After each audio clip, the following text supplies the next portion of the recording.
घोसरवड ग्रामपंचायतीत कामगार दिनानिमित्त झेंडावंदन, कर्मचाऱ्यांचा सन्मान.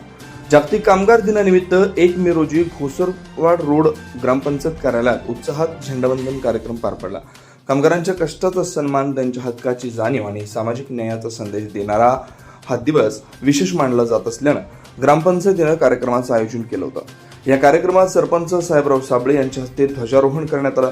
यावेळी जिल्हा परिषद शिक्षण समिती सदस्य उत्तरादेवी शिंदे सरकार प्रमुख उपस्थित होत्या. ग्रामपंचायत सदस्य, सर्व कर्मचारी, कामगार, अंगणवाडी सेविका व मदतनीस मोठ्या संख्येने उपस्थित होते. कार्यक्रमादरम्यान कामगारांच्या योगदानाबद्दल कृतज्ञता व्यक्त करण्यात आली. त्यांच्या हक्काचं संरक्षण आणि सन्मान राखण्याची गरज यावेळी मान्यवरांनी अधोरेखित केली. याचवेळी ग्रामपंचायतीतील 2 कर्मचाऱ्यांना पदोन्नती जाहीर करण्यात आली.